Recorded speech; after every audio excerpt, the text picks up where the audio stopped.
Welcome to Mind Shift Power Podcast, a show for teenagers and the adults who work with them, where we have raw and honest conversations. I'm your host, Fatima Bey, the Mind Shifter. And welcome, everyone. Today we have with us Terry Tucker. Terry is from Colorado. He's the founder of Motivational Check, LLC.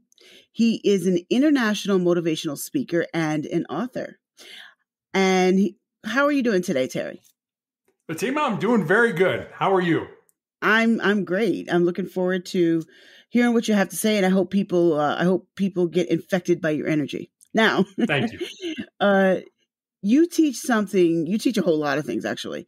And you have a lot of wisdom in you. But today I wanted to focus on something that I feel very strongly about, that you teach a lot on, which is something that you call the Four Truths. So can you tell us what that is? Yeah, the Four Truths are something that I think I've come up with throughout my life. But more importantly, I've really kind of solidified them over these last 11 years now that I've had cancer.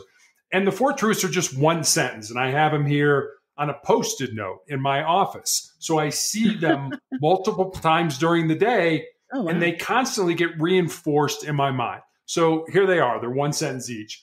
Control your mind, or your mind is going to control you. Amen. Pardon me? I said, amen. Go ahead. Amen. Absolutely. We all need to do that, right?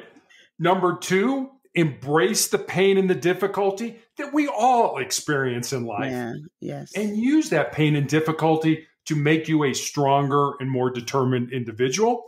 Number 3 is what I look at as kind of a legacy truth. And I know for young people, dying is probably not something you even think about. I mean, you're busy living your life, doing your best thing. But it's important for all of us to think about sort of the end game of our life. And the third one is, what you leave behind is what you weave in the hearts of other people. And then the fourth one, I think, is pretty self-explanatory. It's, as long as you don't quit, you can never be defeated. And so those are 4 things that I live my life by every single day. And I've been battling cancer, like I said, for the last 12 years now. Yeah, and that is definitely a part of your story. So you said that you have these on, which I didn't realize you had them on a piece of paper in your office, but we have talked at length about how you've applied these principles to your life. Can you, I think it's very inspirational. So can you tell the audience how you have applied these things to your life, and that's why you feel so strongly about them? Tell them how. I do. I mean, I call these the bedrock of my soul. They are what I believe is just a good place to try to build a quality life of.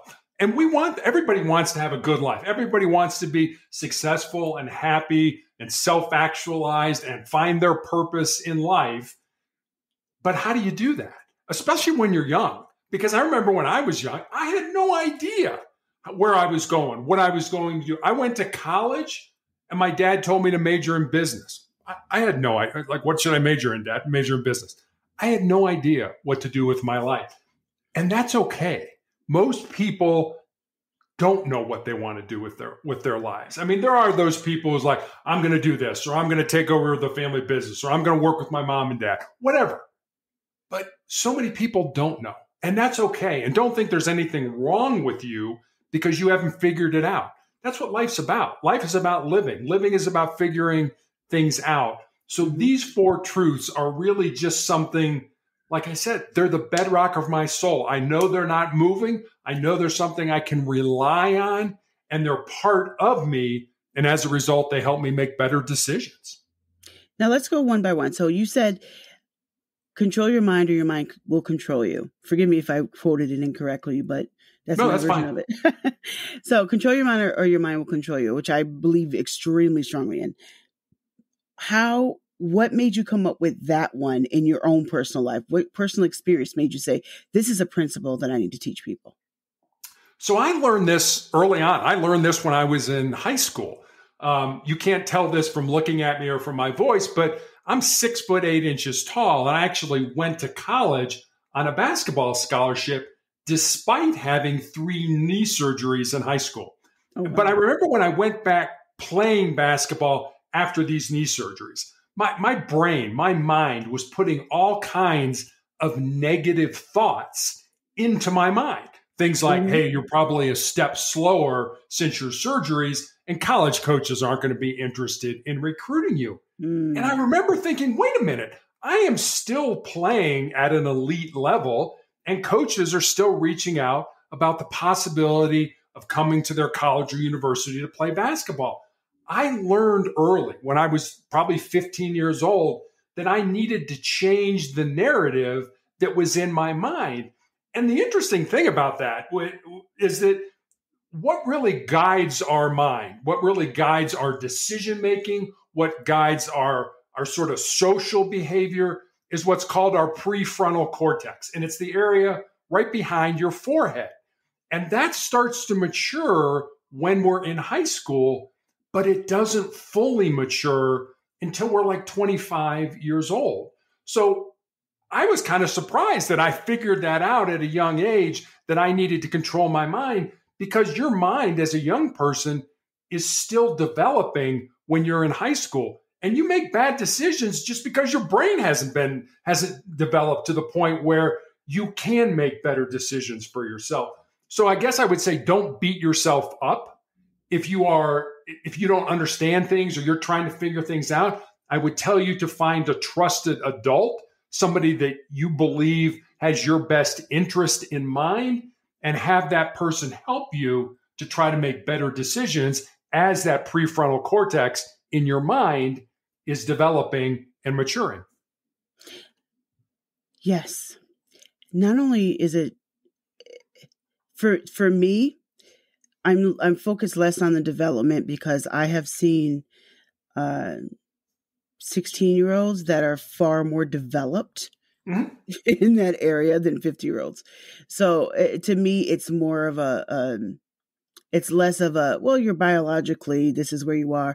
It's more of a, you can be where you want to be if you're willing to be.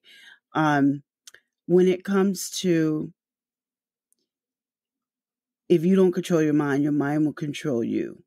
I'm speaking to the audience right now, because I think sometimes people, they understand the concept of what you're talking about, but sometimes they just don't know how to get there. And I think the key thing is, you might not be able to get there by yourself. Right. Just like, Terry was just saying, you might not be able to get there by yourself. Like, okay, how do I stop this self-sabotaging thinking? And that's what I'm going to choose to call it right now, self-sabotaging thinking. And I used to do it myself, and it is not easy to get out of, but it is a choice. As Terry just said, it's a choice to change those thoughts one by one. And if you need help with it, that's fine. And it doesn't have to be a professional, because sometimes people don't want to go to a professional. I get that. Get somebody who is older than you, in a different area of life than you, to help you with it. I think that is so important. So go ahead. No, I was going to say, one of the jobs that I had in my life is I was a hostage negotiator on a SWAT team. And one of the things that we used to do is just think about the type of questions that you ask yourself. If you're asking yourself why questions, well, why did I do that? That sounds accusatory. That sounds like you're making an accusation against something that you have done in your life. Be a little gentler with yourself. Ask yourself how and what questions, because I can get to the same thing. Well, why did you do that? That sounds accusatory. How did we get to this point? I can get the same information by asking the question differently.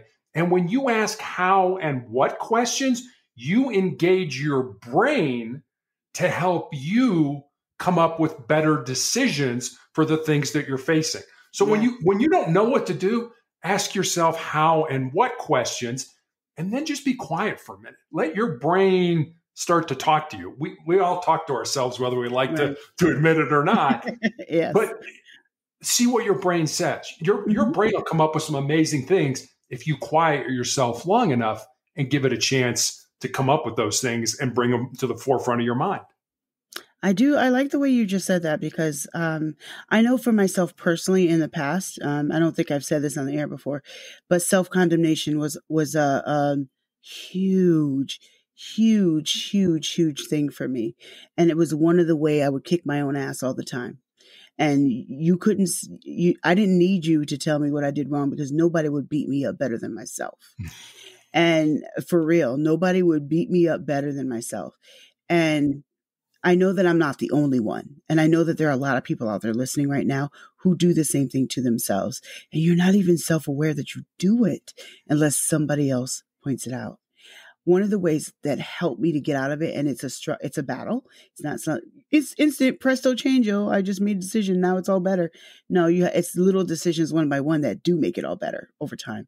But, having other people point it out to me, like, why are you saying that negative thing about yourself? Oh, and recognizing, okay, I'm still doing this to myself. I need to pay better attention. And I think that what you just said is so critically important to make sure that this is for teens, but some of y'all adults know you still teens too.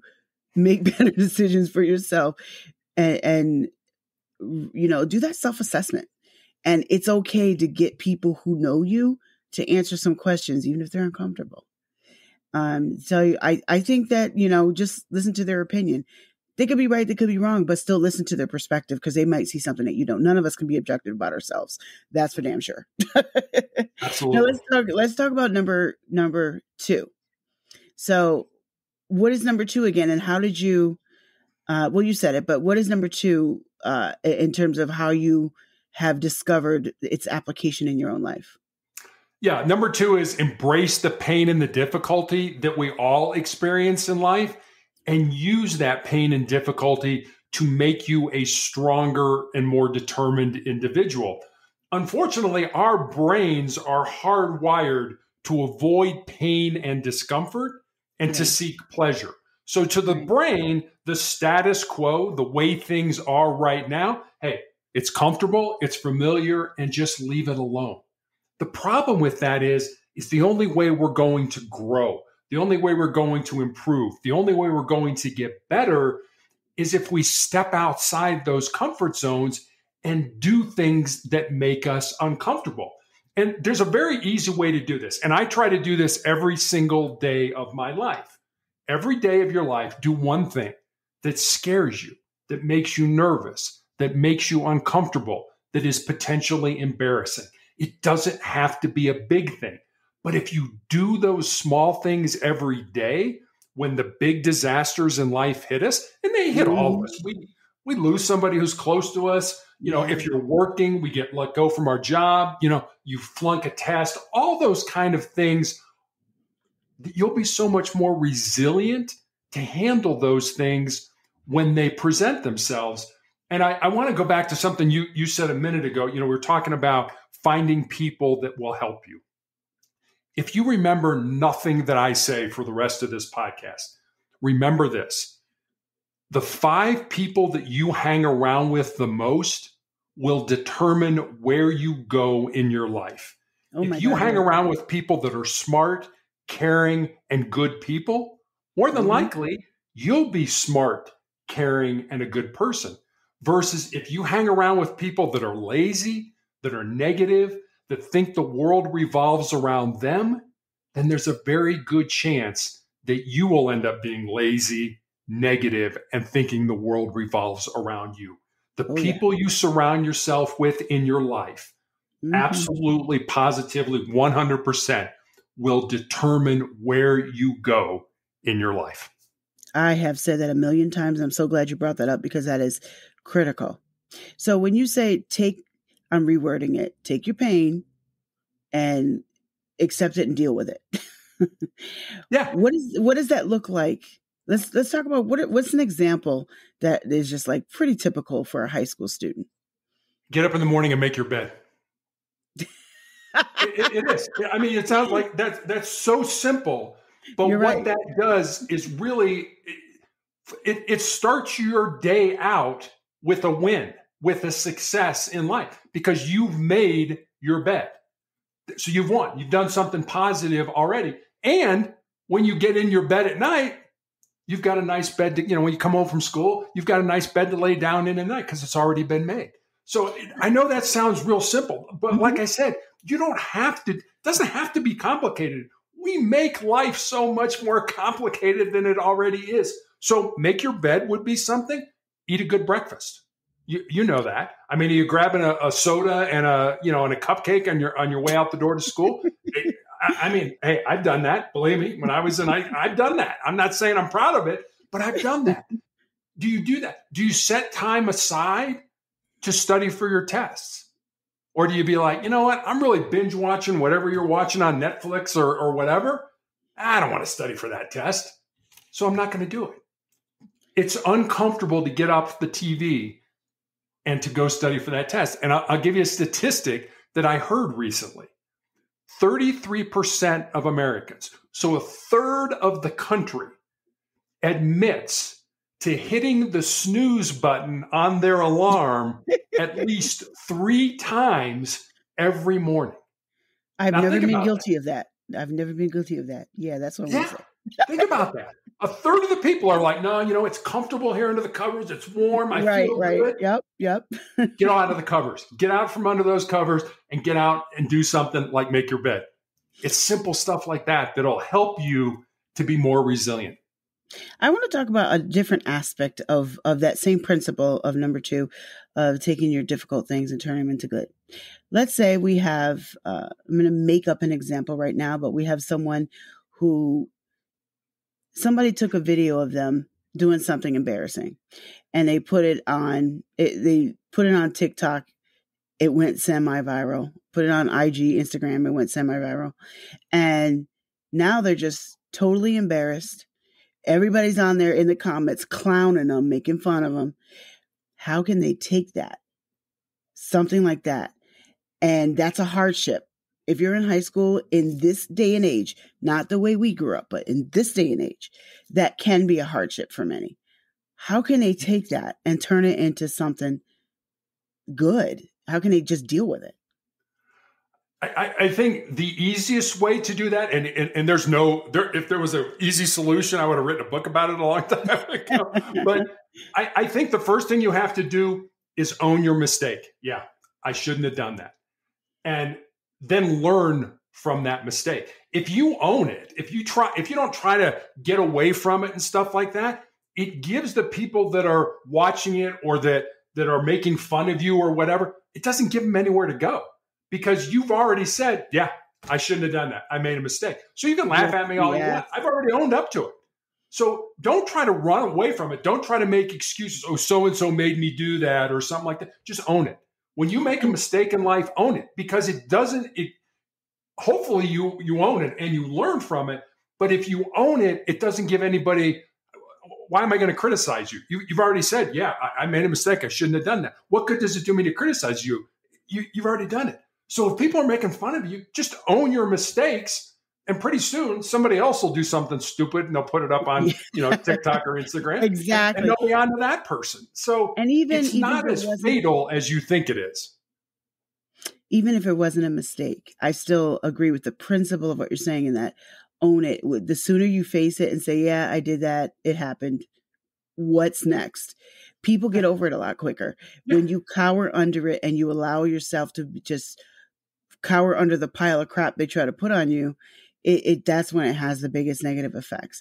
Not only that, but sometimes some of the things we go through, they build resilience. What that means is it actually makes us stronger. Not, yeah, you're going to be stronger now, but it actually makes you stronger so that you can handle the bigger things in life that are going to hit you whether you like it or not. Because if you cower under the smaller things like that, how are you going to handle the bigger things? But yeah, I agree. Now let's talk about principle number 3. Okay. Yeah, principle 3, again, is a legacy truth. And a legacy is what you leave after you're gone. And I'm sure most high school kids aren't thinking about when they die and things like that. But it's important. No, but I'm going to interrupt you right there. You can leave a legacy in high school. So absolutely. Absolutely. You absolutely can. I look at this more as a sort of a legacy after you're gone, but you're absolutely right. You can leave a legacy wherever you are. You can leave it at home. You can leave it at school. You can leave it in the workplace, wherever it is. And that should be something you strive for. And it doesn't have to be anything more than being comfortable in your own skin. I'll give you there's a book called Do Hard Things. It was written by a man by the name of Steve Magnus. And Magnus was the head track and field coach at the University of Minnesota. And he tells a story in his book. And I don't remember if it was a professor or a researcher at the University of Minnesota who did a study with young students at the university. And what he did is he put them in a room with no devices. So you can't have your cell phone, you can't have your iPads, you can't have your earbuds, you can't have anything. Only thing in the room is a table and a chair. And he's asked you to be in this room alone for 20 minutes. The only other thing in the room is a buzzer. And if you press that buzzer, you receive an electric shock. 68% of the male students and 25% of the female students shocked themselves, including one guy who shocked himself every 5 seconds for 20 minutes. So what does that mean? It means that you're not comfortable in your own skin. You're not comfortable with who you are. You're comfortable with what people say about you on your devices. What he recommends is spend 5 minutes, 10 minutes every day just sitting alone with yourself. That's how you get comfortable with yourself. Now, you don't have to pray. You don't have to meditate. You don't have to do anything. Let your mind go wherever your mind goes. Think about whatever you want to think about, but be comfortable with yourself. Be comfortable being alone with yourself. So I'll tell you a little bit about me. I've had cancer for 12 years, as I mentioned. In 2020, I had my left leg amputated, so I do not have a left leg. And as you heard, what I do is I do podcasts, I do speaking engagements and things like that. So when people found out after I had my leg amputated, I went with my wife to the mortuary, to the cemetery, and to the church, and I planned my funeral. And because I do these podcasts and these speaking engagements, I got some brushback from people who commented that planning my funeral was in some way defeatist. And I had to remind these people that the last time I checked, we're all going to die. Yep. Every one of us is going to die, but not every one of us is really going to live the life that we were supposed to. That's and right. I heard a Native American Blackfoot proverb years ago that I absolutely love, and I'll share it with you. It goes like this. When you were born, you cried, and the world rejoiced. Live your life in such a way so that when you die, the world cries and you rejoice. Ooh, That's what I want. That's a That's good what I'm one. looking for. Ooh, I love that. That's a good one. Now, what about principle number 4? Principle number 4, as long as you don't quit, you can never be defeated. And the way this principle works for me is, as I mentioned, I've been dealing with cancer. I've had my leg amputated. I'm still being treated for cancer. Someday my pain is going to end.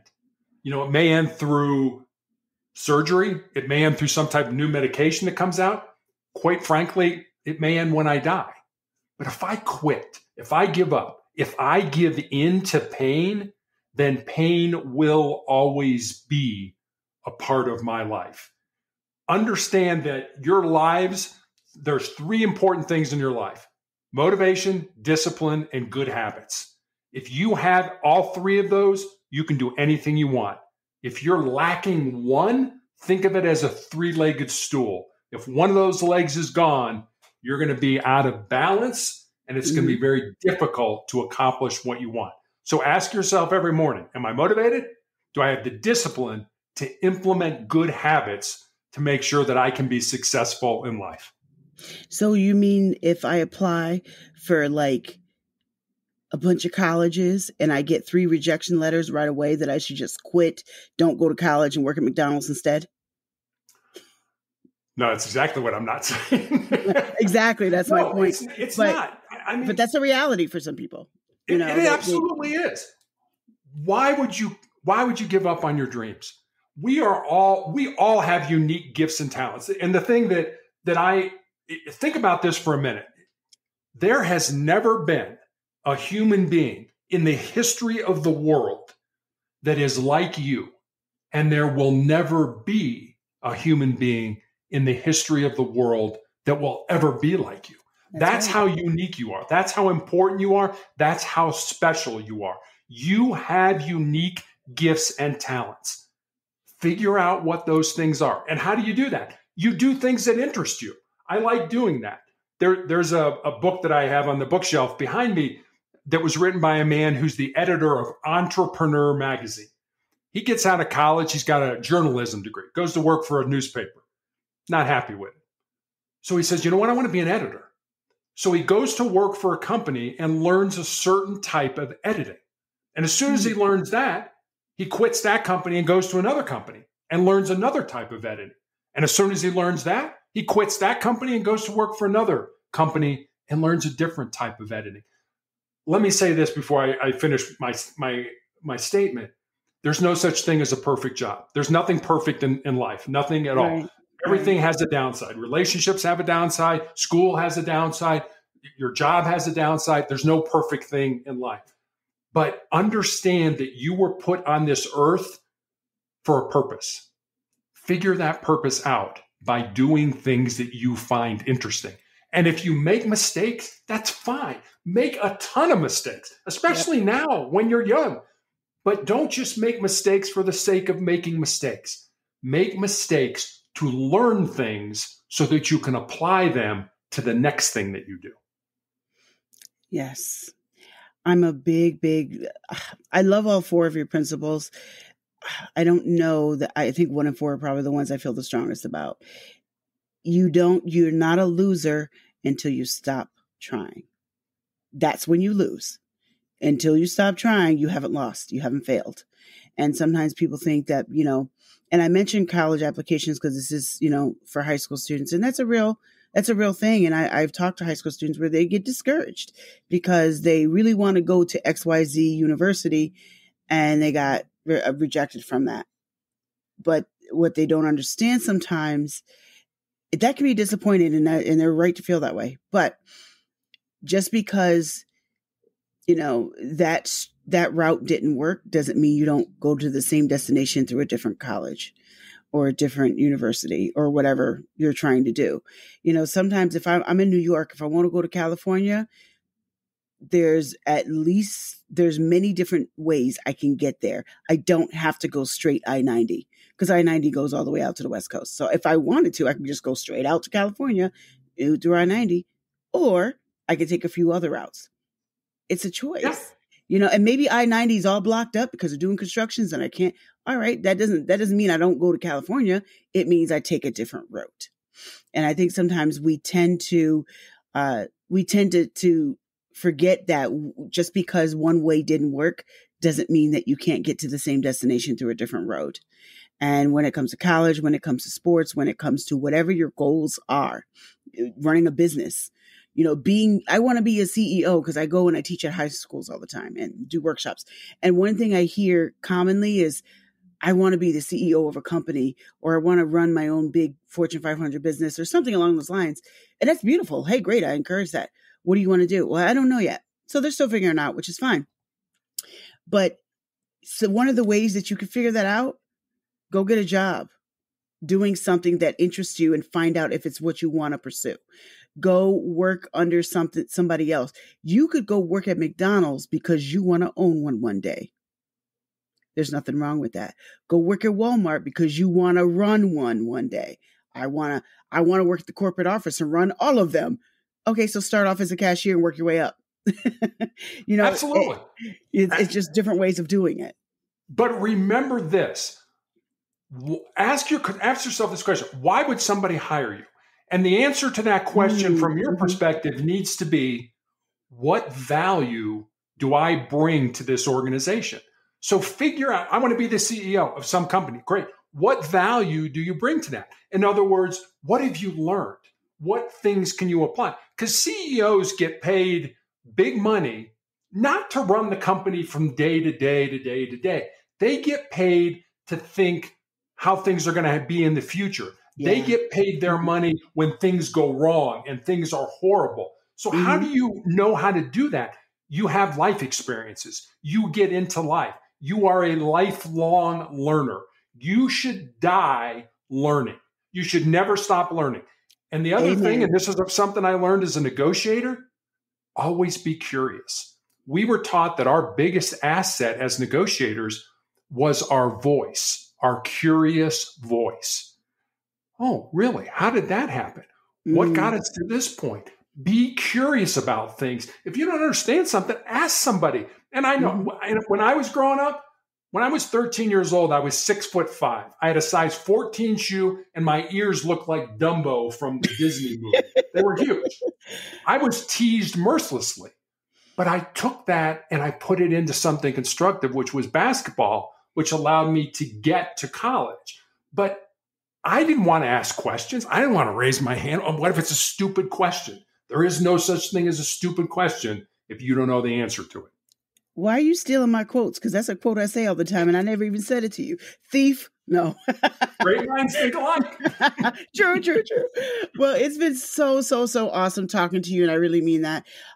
For those of you who, I'll let Terry tell you his details in a moment, but for those of you who have not seen Terry yet or heard of him, I strongly recommend that you go to his website and learn more about him. He's a multifaceted man. He has only talked about 3% of who he is right now. He's very, very, very inspirational and fascinating the more you learn about his whole story. So Terry, tell them how they can find you. Yeah, so I have a blog/website called Motivational Check. Every day I put up a thought for the day, and with that thought usually comes a question about how maybe you can apply that thought into your life. I have recommendations for books to read, videos to watch. You can leave me a message. That's all at motivationalcheck.com. Yes, and I seriously hope that most of you go there and check it out. I do daily quotes too, so I really believe in that. And you never know, you never know who you're going to help with those things. So I love that you do that as well. And once again, thank you again for coming on. Well, thank you for having me on. I enjoyed talking with you. And now for a mind-shifting moment. Terry talked about a few principles today that are really great to live by, but I want to hone in on one of them and plant a thought seed in your head today. He talked about taking your pain, taking what you've been through, taking your experiences and doing something with them, accepting them, and then converting them into something better for yourself. George Washington Carver discovered over 300 uses for the peanuts. He didn't just look at a nut and say, oh, that's nuts. He discovered ways to use it to enhance the lives of his fellow man. How many nuts have been in your life? How much nuts have you been through? Learn how to turn it into peanut butter. Learn how to turn it into fuel. What have you gone through? Make a decision today that the things that you've gone through, the pain that you've dealt with, you're going to get over it instead of staying under it so that you can use it as fuel for your future or to help others. I want you to think about how can you do that? Thank you for listening to Mindshift Power Podcast. Please like and subscribe to my YouTube channel at The Mindshifter.